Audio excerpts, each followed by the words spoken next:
Good morning. Myself Dr. Ajay Mathur, Head of Department Computer Science and Engineering, Government Polytechnic College, Jodhpur. Today I am delivering my next lecture on C programming. My next topic is two-dimensional array. What is two-dimensional array? Two-dimensional array क्या होता है?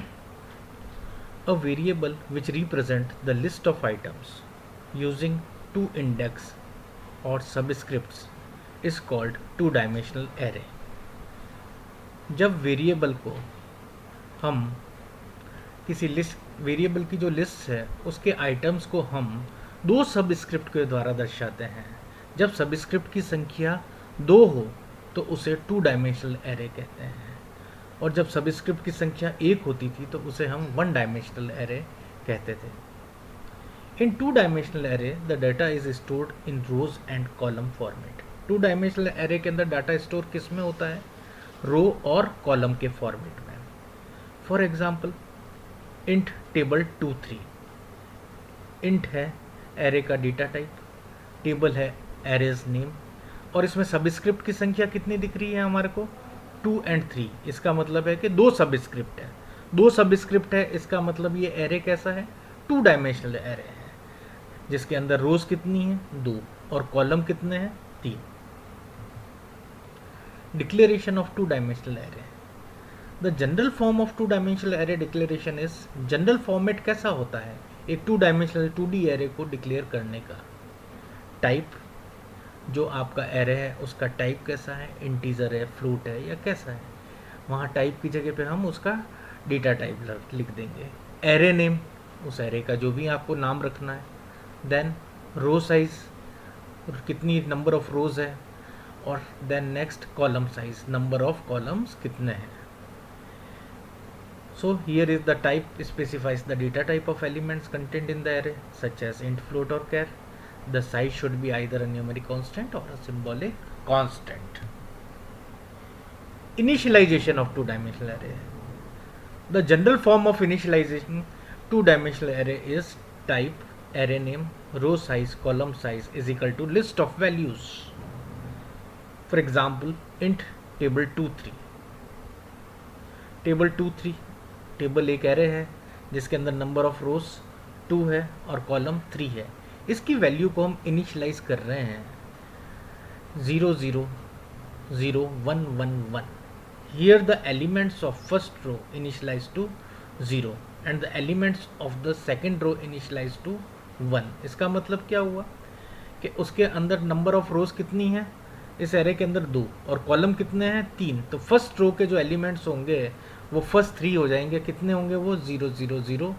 और next जो रो है उसके elements क्या हो जाएंगे? 1 1 1. The above statement can be written as.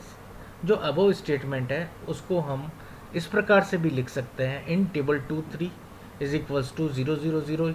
ये एक ब्रेसेस के अंदर आपने अलग से लिख दिया और 1 1 1 दूसरे में लिख दिया. दो ब्रैकेट्स में तोड़ के भी हम इसको लिख सकते हैं. Next example in table not 3 is equals to 0 0 0. If the values are missing in the initializer, they are automatically set to 0. int table 2 3 is equal to 1 1 2. अब इसका मतलब क्या है कि इसके अंदर आप देखिए कि एलिमेंट्स जो हैं वो कितने दिए हुए हैं? केवल 3 इनिशियलाइज किए हुए हैं, 1 1 2. तो ऑटोमेटिकली जो सेकंड रो है उसके जो एलिमेंट्स हैं वो 0 0 0 हो जाएंगे. तो here first row initialise to 1 1 2 and the second row initialise to 0 0 and 0 automatically. In 2D array the data is stored in rows and column format. For example, int table 2 3 is equal to 1 2 3 4 5 6. तो इसका मतलब क्या हुआ कि first element जो है उसका 0 0 वो क्या हो जाएगा? 1. दूसरा क्या है उस मैट्रिक्स का? 0 1 इज इक्वल्स टू 2. 0 2 कितना हो जाएगा? 3. देन एलिमेंट 1 0 कितना हो जाएगा? 4. फिफ्थ क्या है? 1 1 वो कितना हो जाएगा? 5. और 1 2 कितना हो जाएगा? 6. Multi dimensional array. A variable which represent the list of items using more than two index or we can say more than two subscripts is called multidimensional array. जिस एरे को रिप्रेजेंट करते हैं और उसमें सबस्क्रिप्ट की संख्या दो से अधिक हो उसे मल्टी डायमेंशनल एरे कहते हैं.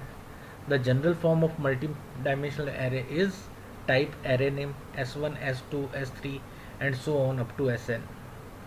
यानी आप दो से ज़्यादा जब भी आप सबस्क्रिप्ट लेंगे वो मल्टी डायमेंशनल एरे कहलाएगा. रिप्रेजेंट किया हुआ है जैसे मल्टी डायमेंशनल एरे को int survey 356 float table 5453. Here survey is a 3D array and table is a 4D array. क्योंकि सर्वे के अंदर 3 सबस्क्रिप्ट आ रहे हैं और टेबल के अंदर 4 सबस्क्रिप्ट आ रहे हैं, इसलिए वो 4D array है. एरेज की एप्लीकेशन कहाँ कहाँ है?